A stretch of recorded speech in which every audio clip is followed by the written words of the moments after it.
What's up, YouTube? Drew Nelson back here again. Another long day, but got an hour break in the middle of it, so figured I would go ahead and do a dip review for you guys. So today I'm going to be reviewing what I bought this morning, a can of Skoal Mint. Skoal Mint is actually, like, some people might make fun of it, like, oh, you're a pussy, you dip Skoal Mint, like, whatever. Mint Skoal Mint is actually like probably my favorite alternative, like my favorite deviation from like Coke Straight, Coke Blonde, or now Southern Blend. So I absolutely love this stuff. Some people don't like it, but it definitely is a lot. It's a lot better than most mint flavored dips out there. It's the best mint dip, in my opinion. But I'll go ahead and throw one in for you guys. So I hope you're ready to throw one in too. Um, I'll probably tell you guys some stories about how fucking, oh yeah, we're taking a big one today, aren't we? So, God. As you can tell, into the aesthetics, really, of the can. It's pretty much just that blue top. I mean, it's pretty simple. I think it's good and it's like attention grabbing and everything. Like I can point this shit out immediately. Like yes, can of Skoal Mint, blue can right up there. It stayed the same way like forever.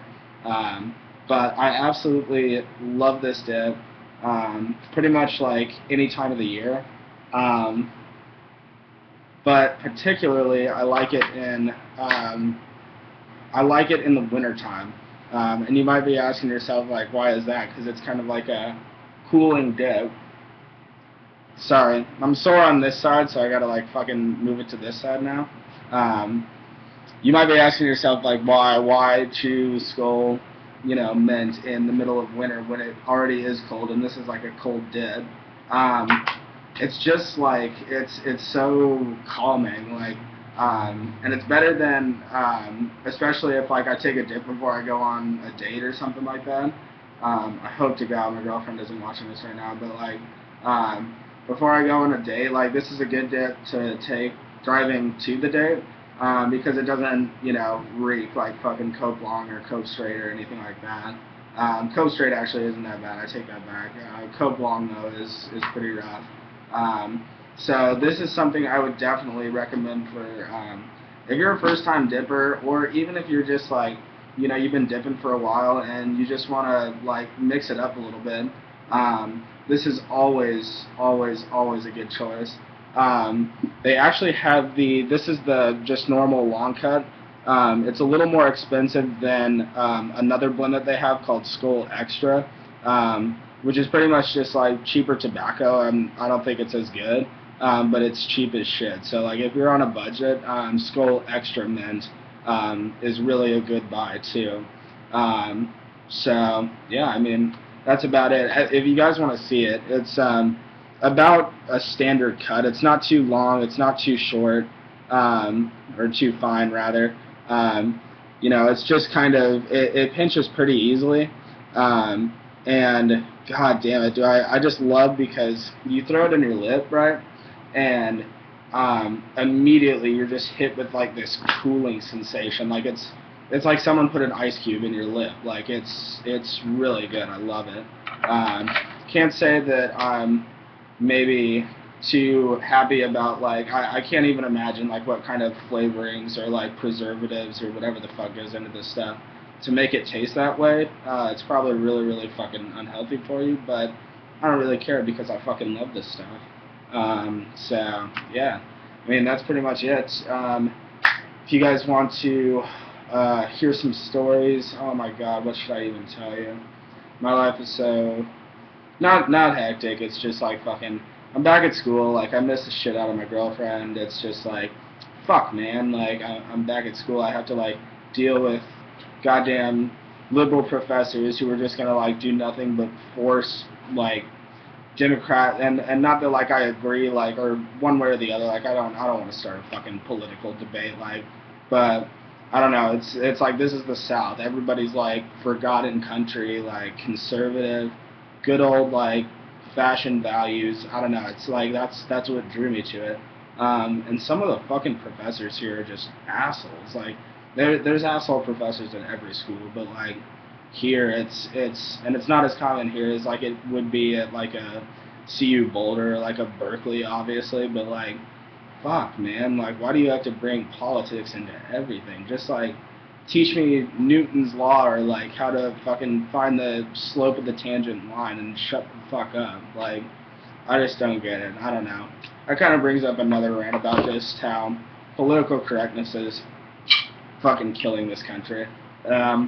I mean, there's some occasions where I'm like, yeah, okay, like it's better to euphemize something and like, you know, say something that's a little less harmful. Like, obviously, no one goes around like calling calling black people like the terms that they did and call them like, 60, 70 years ago, like, because times change and fucking people change and shit.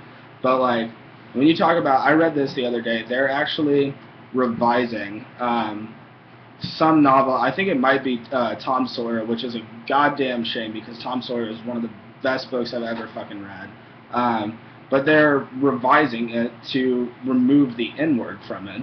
And in some ways I'm kind of like, okay, like I kind of see that a little bit.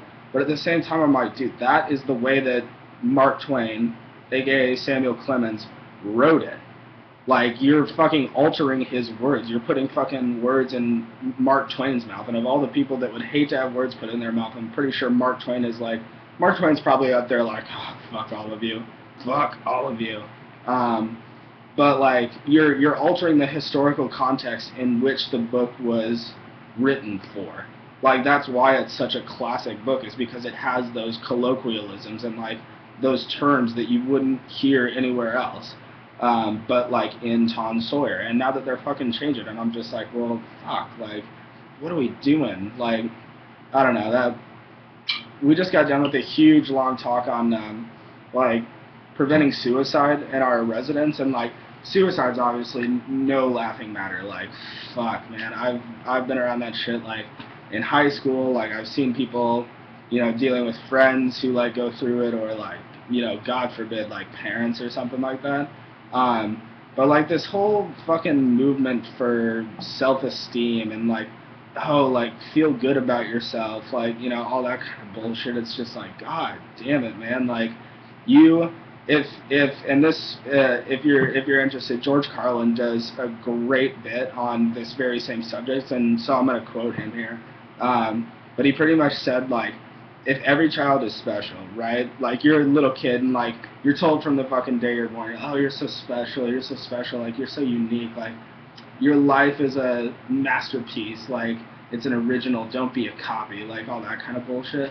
And it's just like, like self-esteem is just like fucking bullshit. And so George Carlin goes, if every kid is special, right, then like, isn't every adult special? Because like every adult obviously was a fucking kid. So like, at what age do you stop fucking being special? Like, I don't know. It's so amusing for me to see like these kids that like they don't know shit about the world. Like, and obviously like, I was fucking raised in the suburbs. Like, I'd never had to like live on the streets or like I didn't have to fend for myself like for pretty much anything until I got to college. Like, so I'm not like on a high horse here or anything like that, or like, a low horse, depending on which way you look at it. But like, you get these kids who like have never fucking dealt with anything in the real world. They don't know how to talk to like people, like figures of authority. They don't know how to like communicate, be polite, like write, use proper grammar, like,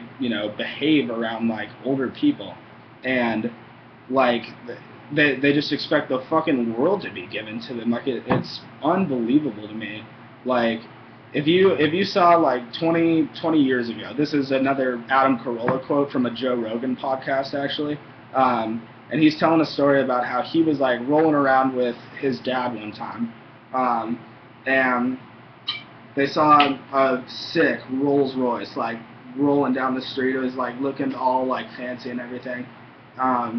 And his dad pretty much tapped him and was like, see that guy right there? Like, that guy did something special. Like, that guy probably worked his fucking ass off, like, to be able to pay for that car. Like, I want you to be like that guy. And that was like 20, 30 years ago. Nowadays, it's just like, oh, look at that fucking asshole in the Rolls Royce. Like, must have had a trust fund or like, you know, something fucking like that. Like, you don't know anybody's circumstance. Like, I don't know anybody's circumstance, and that goes fucking both ways. Like, you could be on your ass and like on welfare and everything, and like really just have it fucking bad, and it's no fault of your own. You just like didn't have the advantages that like other people enjoy. I get that. Like, I completely understand that. But there's a difference between like people in need and people who are fucking lazy, you know? Like, perfect example, the nightlife district like down the street from my dorm is called 5 Points. And if you've ever been to USC or like in Columbia, South Carolina at all, it's like fucking crack whores galore. Like, they're just like transients everywhere, and like you get people out, like I would carry around seriously like a pocket full of fucking change, and people just come up to you and ask you for change, and like, you know, I would just give it to them because I was a freshman. I didn't fucking know any better. I was like, oh, I'll just be nice to everybody. Like, huh. And I came to the realization that like if there's a fucking dude and he's got dog tags on and he's got a veteran's hat and he's in a wheelchair, like his legs all sorts of fucked up and everything, dude, take fucking $10. Like, I don't care. Go get something to eat. Go, like, you know, see a doctor. Go, like, fucking do something, you know? But it's one thing when someone like that, you know, is in need. That's someone that's in need, and that's someone that you fucking help out. It's another thing when you get, like, a dude who's, I shit you not, dude in a polo shirt, like a $50 polo shirt, and like cargo shorts and like some fucking dirty K-Swisses, came out to me one night and was like, hey man, you spare a little change or something like that? And I just looked at him like, do I look like a fucking ATM to you, sir? Like, that's fucking absurd. Like, go sell that shirt and you could fucking make $40 like easily. It's just like, I don't fucking get it. There's just like some people that just like are so dependent on like other people, and like, yes, we should help everybody out. Like, yes, it's good for like the entire community to be on a higher level, and like that builds up the rest of the community. But fucking A, man, like, come on. I like, the reason I work and the reason that like I'm being an RM this year is because I get fucking paid. Like, and I had to interview for that. I had to like fill out a bunch of shit. Like, it wasn't fucking easy. Like, I found a way, and like, I hate to use a classic like conservative like, I can do it, why can't you? And it's different obviously because it's relevant to your education, like where you grew up. Like, you know, I was lucky enough to go to like a sick, you know, high school. I was lucky enough that my parents like, that I got a scholarship and like I didn't have to take out loans at all for college and everything. And I'm not telling everybody to like, oh, like, you should just go like do what I did, because I had a fucking leg up. Like, I'm fully admitting that. But like, pull yourself up by your fucking bootstraps and like figure something out. Like, don't go with the flow. Like, oh, I'm just gonna see where the wind takes me. Like, the wind is gonna fucking take you nowhere. You just have to get off your fucking ass and like do something about it. You know, it's just, it fucking bothers me. So, anyways, I guess that's my rant for this afternoon. Hope you guys enjoyed it. On a side note, going back to the dip after our serious digression here, Skoal Mint, definitely fucking buy this shit. I like could not recommend it enough. If you are like a fan of fresh, minty flavors and all that good stuff, you will absolutely love this. So definitely give it a buy. I would give it like probably an 8.5 out of 10. Like, it's not up there with Cope Long and Cope Straight, but it sure comes fucking close. So, I hope you guys enjoyed the video, and I will talk to you guys later. Probably after RM training, we're going to learn about suicide ideation, so that should be pretty fun. Talk to you guys later.